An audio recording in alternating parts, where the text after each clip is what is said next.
নমস্কার।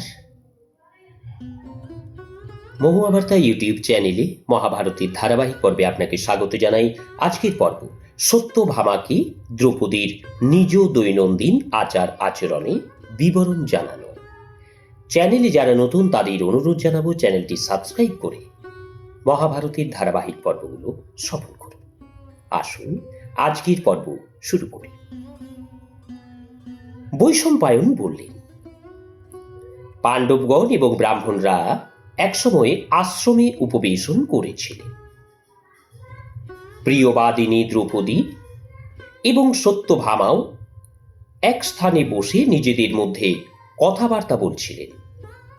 অনেকদিন পর তাদের সাক্ষাৎ হয়েছিল। তারা দুজনে কুরুকুল এবং যদুকুলের সম্পর্কে নানা আলাপ আলোচনা করতে লাগলেন। তখন শ্রীকৃষ্ণ প্রেয়সী মহারানী সত্যভামা দ্রুপদ নন্দিনী কৃষ্ণাকে জিজ্ঞাসা করলেন, ভগ্নী, তোমার পতি পাণ্ডবরা লোকপালদের ন্যায় বীর এবং সুদৃঢ় দেহ সম্পন্ন। এরা কখনো তোমার উপর ক্রুদ্ধ হন না, সর্বদা তোমার উপর প্রসন্ন থাকেন। তুমি কিভাবে তাদের সঙ্গে মানিয়ে চলো? প্রিয়ে, আমি দেখেছি যে পাণ্ডবরা সর্বদাই তোমার বশে থাকেন এবং তোমার ভালোর দিকেই চেয়ে থাকেন। এই রহস্য আমাকে বলো। পাঞ্চালী, তুমি আমাকে সেই রকম কোনো ব্রত, তপ, মন্ত্র, ঔষধি, বিদ্যা অথবা যৌবনের প্রভাব বা জপ বা জড়িপুটির কথা বলো, যা সৌভাগ্য বৃদ্ধিকারী এবং শ্যামসুন্দরকে সর্বদাই আমার অধীনে করতে সক্ষম। তখন পতিপরায়ণা সৌভাগ্যবতী দ্রৌপদী তাকে বললেন, সত্যভামা, তুমি তো আমার কাছে দুরাচারিণী নারীদের আচরণের কথা জানতে চাইছ। আমি সেই দুষ্ট আচরণকারী স্ত্রীলোকদের কথা কেমন করে জানব? তাদের ব্যাপারে তোমারও কোনো জিজ্ঞাসা থাকা উচিত নয়, কারণ তুমি শ্রীকৃষ্ণের পাটরানী এবং বুদ্ধিমতী নারী। পতি যখন জানতে পারেন যে তার পত্নী তাকে বশ করার জন্য মন্ত্রতন্ত্রের সাহায্য নিচ্ছেন, তখন তিনি পত্নীর থেকে বহু দূরে সরে যান। এরূপ উদ্বিগ্ন চিত্ত হলে স্বামীর হৃদয়ে শান্তি আসবে কিভাবে? আর যে শান্ত নয় সে সুখলাভ করবে কিভাবে? সুতরাং মন্ত্রতন্ত্রের সাহায্যে পত্নী কখনো পতিকে বশ করতে পারে না। তাছাড়া এতে অনেক ক্ষতি হয়। লোকেরা সেই সব মন্ত্রতন্ত্রের নামে এমন সব পদার্থ দিয়ে থাকে যাতে ভীষণ অসুখ হতে পারে।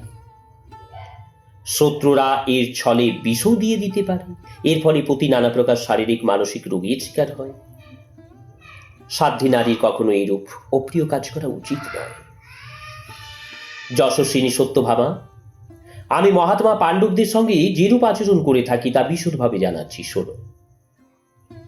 আমি অহংকার এবং কাম ক্রোধ পরিত্যাগ করে অত্যন্ত সতর্কভাবে সমস্ত পাণ্ডবদের, তাদের অন্যান্য স্ত্রীদের সেবা করি। আমি ঈর্ষা পরিহার করে নিজের মনকে বশে রেখে শুধুমাত্র সেবার মনোভাবে পতিদের পছন্দ মতো কাজ করি।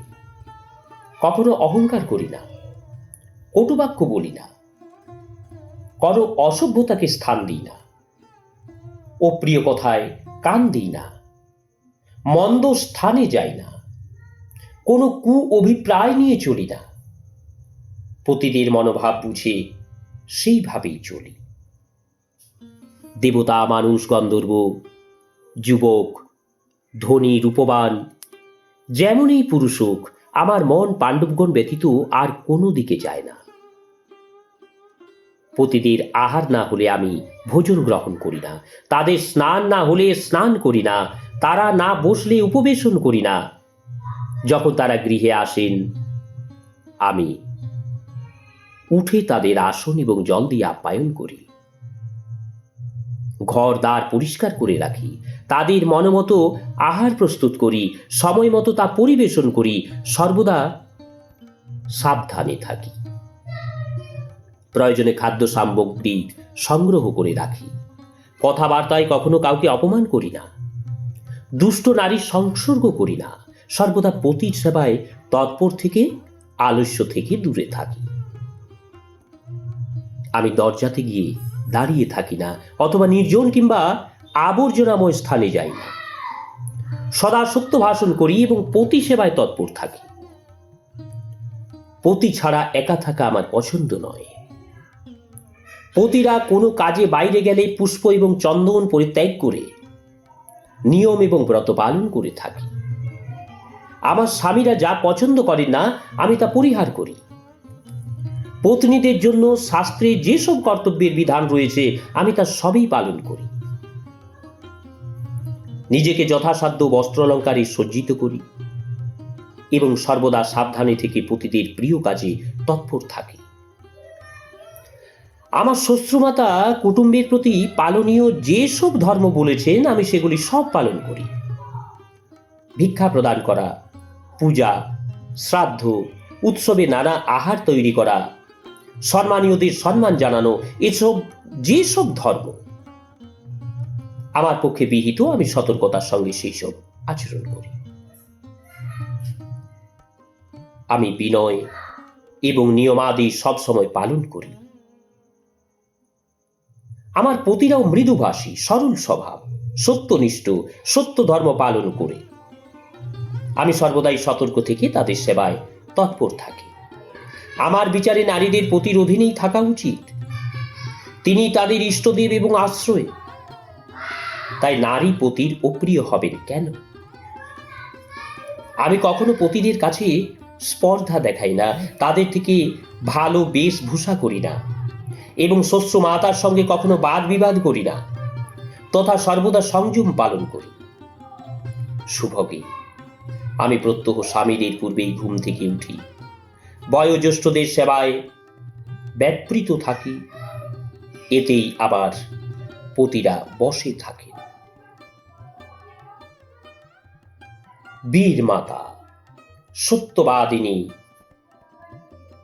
আর্যা কুন্তিকে আমি সর্বদা খাদ্য, বস্ত্র, জল ইত্যাদি দিয়ে সেবা করি।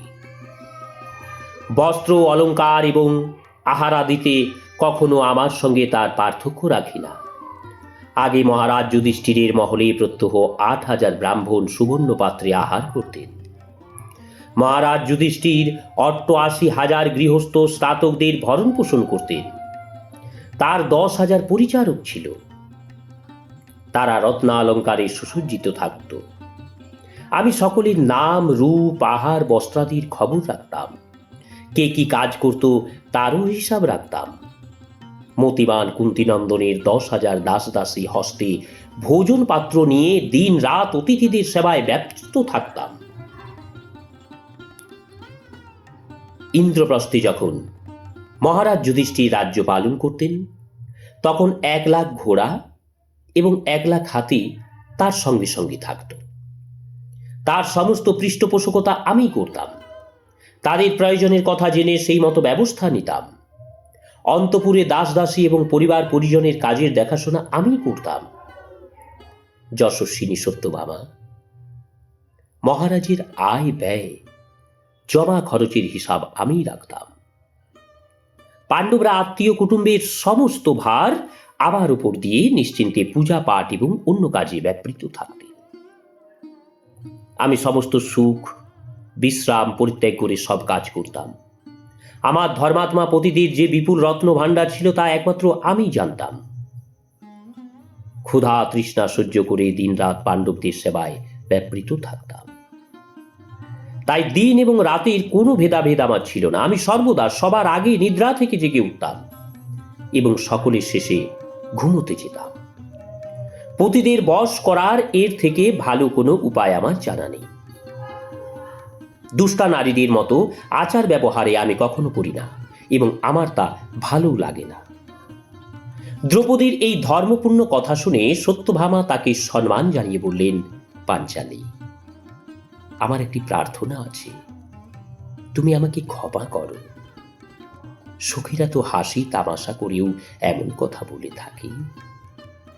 নমস্কার, আজকের পর্ব এখানেই শেষ করছি। আসবো আগামী পর্ব নিয়ে। চ্যানেলে যারা নতুন তাদের অনুরোধ জানাবো চ্যানেলটি সাবস্ক্রাইব করে মহাভারতের ধারাবাহিক পর্বগুলো শ্রবণ করুন। রাধে রাধে, হরে কৃষ্ণ।